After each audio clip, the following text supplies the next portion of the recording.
Hello दोस्तों, welcome to ICM channel.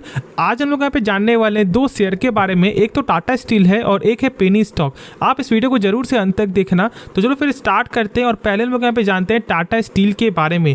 2% से ज़्यादा का गेन देखने को मिला पिछले मार्केट डे में, और यहाँ पर अभी टाटा स्टील में कुछ दिनों से यहाँ पर गेन होते हुए दिखाई दे रही थी। हम लोग यहाँ पे देखें चार्ट 5 दिन का, तो ऑलमोस्ट 4% तक का यहाँ पे गेन है। लेकिन जब हम लोग देखते हैं 1 मंथ का, तो यहाँ पर भी 4%, और जब देखते हैं आपको 6 मंथ का रिटर्न तो 22% का। ठीक है, तो यहाँ पर क्या ऐसा न्यूज़ है या फिर क्या करना चाहिए उसके बारे में हम लोग यहाँ पे जानेंगे। लेकिन यदि हम लोग पहले इसके पेयर्स का एक बार आपको हालात देखें, जैसे कि यहाँ पर हम लोग चेक करते हैं एक अच्छी कंपनी जिसका नाम है आपको JSW स्टील। ठीक है, यहाँ पर देखोगे तो 5 दिन के अंदर 2.5%, 1 मंथ का देखोगे तो एक फ्लैट रिटर्न, और जब देखो 6 मंथ का तो मात्र 8% का रिटर्न है। मतलब ओवरऑल यहाँ पे टाटा स्टील जो है वो यहाँ पे बीट करते हुए दिखाई दे रही है।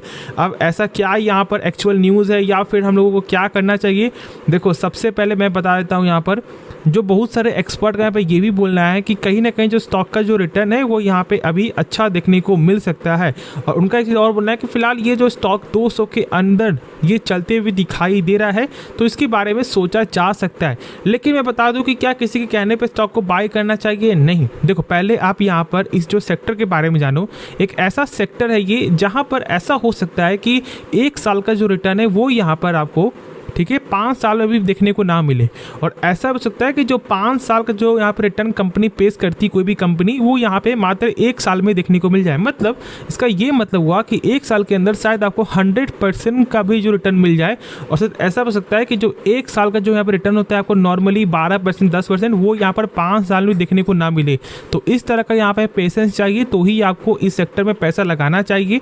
अब देखो यदि हम लोग यहाँ पर कुछ आपको बेसिक पॉइंट देखते हैं, तो यहाँ पर हम लोगों ने आपको हाल ही में देखा है कि टाटा स्टील जो है 6,600 करोड़ रुपया यहाँ पे पैसा लगाने वाली है एक कंपनी को बाई, मतलब एक कंपनी का जो है इक्विटी को बाई करने के लिए। क्यों? क्योंकि यहाँ पे आपको आने वाले जो एक्सपेंशन प्लान के लिए, ठीक है, तो यहाँ पे बस हम लोग को एक चीज़ समझ में आ रहा है कि कंपनी लॉन्ग टर्म के लिए यहाँ पे बहुत ज़्यादा फोकस है, इसलिए वो यहाँ पे लगातार इन्वेस्ट करते हुए दिखाई दे रही है। साथ साथ देखोगे तो जो यहाँ पे कंपनी का जो फंडामेंटल है वो कहीं हद तक आपको बीच में खराब देखने को मिला, क्योंकि जो यहाँ पे नेट प्रॉफिट है जहाँ पर पहले प्लस में आता था वो अब यहाँ पे लॉस में आते हुए दिखाई दिया था बीच में। ठीक है, लेकिन अब फिर से पहले जैसा यहाँ पे थोड़ा थोड़ा आपको जो स्टेबल ये होते हुए दिखाई दे रहा है। अब इसका वजह क्या है, तो इसका वजह यहाँ पर चाइना है। ठीक है, इस बात को आप लोग सही से जानते हो।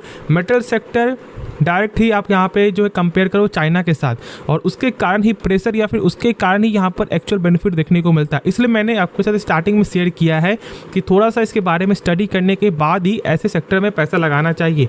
यदि आपने पूरा ही स्टडी यहाँ पर इसके बारे में कर लिया है तो मैं बता देता हूँ कि देखो यदि टेक्निकल लेवल से यहाँ पे चेक करोगे तो यदि इसका जो रेंज है 160 के प्लस यदि जाता है तो बिना सोचे समझे आप इसके बारे में सोच सकते हो। ठीक है, क्योंकि यहाँ पर टेक्निकल पूरा ही बुलिश बन जाएगा।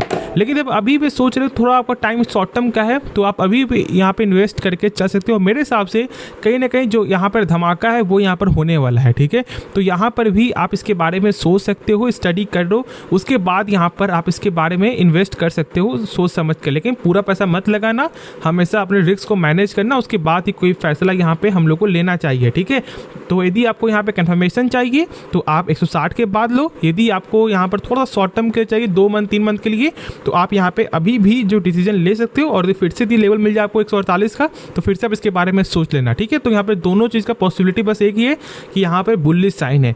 अब चलो हम लोग यहाँ पे नेक्स्ट जो है टॉपिक के बारे में डिस्कस करते हैं, जो यहाँ पर है पेनी स्टॉक। एक सर का कल के दिन जो डिमांड भी था। अब देखो मैं बता दूं कि इस कंपनी का नाम है ट्राइटॉन।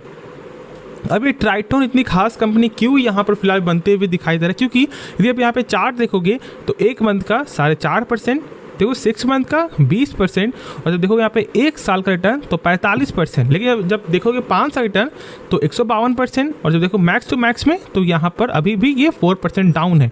अब देखो यहाँ पर कहाँ का लेवल जो है फिलहाल कहाँ पे ट्रेड होते हुए दिखाई दे रहा है ना। अब यहाँ पर एक जो सवाल उठता है कि बहुत सारे लोग जो है इस जो कंपनी को लेकर के इतना ज़्यादा यहाँ पे फोकस क्यों कर रहा है, क्योंकि यहाँ पर जो है ये जो कंपनी जो है वो यहाँ पर आईटी सेक्टर से बिलोंग करता है, इसलिए। लेकिन मैं बता दूं कि यहाँ पे हर आईटी सेक्टर वाला जो कंपनी होता है उस ज़्यादा ट्रस्ट यार मत करो। कुछ यहाँ पे बेसिक फंडामेंटल भी देखो। ऐसा नहीं कि देखो पेनी स्टॉक यहाँ पे क्या होता है, जो कंपनी पहले से बर्बाद यहाँ पे हो चुकी है ना, तो ऐसे कंपनी में यदि आप पैसा लगाने के लिए सोच भी रहे हो तो ज़्यादा पैसा मत लगाना। यदि आपके पास 1 लाख रुपया रहा है मान लो, तो फिर आप यहाँ पर 1000 रुपये लगा सकते हो, या फिर जा सकते आप यहाँ पे 2000 लगा सकते हो। लेकिन अब ये सोच रहे हो कि नहीं यार हम लोग यहाँ पे लगाएंगे आपको 10,000 रुपया, बहुत ज़्यादा यहाँ पर रिक्सी है, पैसा डबल भी हो सकता है या फिर पैसा यहाँ पर आधा भी हो सकता है, ठीक है। तो इस तरह का आपको रिस्क यहाँ पे लेना पड़ेगा। अब बहुत से लोग यहाँ पर रिस्क लेते हैं, बहुत से लोग यहाँ पे रिस्क नहीं लेते, लेकिन मेरा काम है आप लोगों को पहले ही ये पॉइंट जो बता देना, जिससे आपको आगे जाकर ज़्यादा यहाँ पे नुकसान ना हो, ठीक है। तो इसलिए पैसे को मैनेज करना उसके बाद। लेकिन चलो हम लोग यहाँ पे जब इसके बारे में स्टडी कर रहे हैं तो कुछ यहाँ पे हम लोग देख ही लेते हैं कि यहाँ पर क्या खास है क्या खास नहीं है।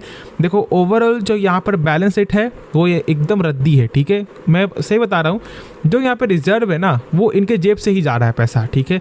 -19 करोड़ है। अब ये यहाँ पे रिजर्व होता क्या है, इंपॉर्टेंट पार्ट में से यहाँ पर एक है। बहुत से लोग बस यहाँ पे यही बोलेंगे सर यहाँ पे रिजर्व बढ़ रहा है, यहाँ पे बोरोइंग कम हो रहा है, लेकिन यहाँ पे मैटर क्या है, यहाँ पे मतलब क्या है। रिजर्व का सिंपल लॉजिक यहाँ पर ये है, जब कोई कंपनी प्रॉफिट करती है ना तो उस प्रॉफिट में से कुछ अमाउंट को जो है कंपनी साइड करती है, या फिर यदि उनको डिविडेंड देना है तो फिर वो डिविडेंड बांट देती है।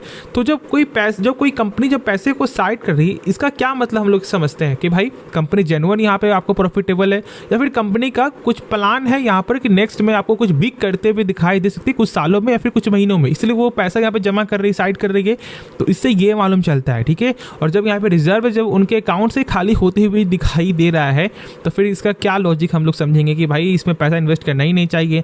टोटल एसेट देखोगे लगातार सेलिंग होते हुए ही दिखाई दे रहा है, क्यों? क्योंकि यहाँ पे कर्ज का प्रेशर हर कुछ, मतलब कर्ज तो यहाँ पे कम हो रहा है लेकिन जो रिजर्व है उनके घर से जा रहा है। तो ऐसे कंपनी में बिना सोचे समझे इन्वेस्ट मत करो। तो यहाँ पे इन्वेस्ट करना भी है तो बहुत ही लोवेस्ट अमाउंट से इन्वेस्ट करो, बाकी यहाँ पे ज़्यादा पैसा भूल से भी मत लगाना। ये प्रमोटर स्टेक को देख करके ये मत समझ आना कि चलो भाई पैसा यहाँ पे लगा देते हैं, नहीं। कुछ बेसिक पॉइंट भी देखोगे तो सबसे ज़्यादा स्टेक जो है प्रमोटर के पास वो यहाँ पे पब्लिक के पास है, जो मुझे सही नहीं लगता। और बीच में कोई भी ऐसा नहीं है बड़ा पार्टी जो यहाँ पर इन्वेस्ट करते हुए दिखाई दे, ठीक है। तो इसे ज़्यादा यहाँ पे ट्रस्ट मत करो, बस पेनी स्टॉक जैसा इसको समझो और 1000 रुपये 2000 रुपये लगाओ और बस यहाँ पर अपना रिस्क को मैनेज करो, ठीक है। तो होप आपको ये वीडियो पसंद आया होगा। आपको इस वीडियो में कुछ भी सीखने को मिला, जरूर से आप इस चैनल को सब्सक्राइब कर सकते हो, दोस्तों में शेयर कर सकते हो और इस वीडियो को लाइक कर सकते हो। तो मिलते हैं नेक्स्ट वीडियो में, तो तब तक के लिए धन्यवाद।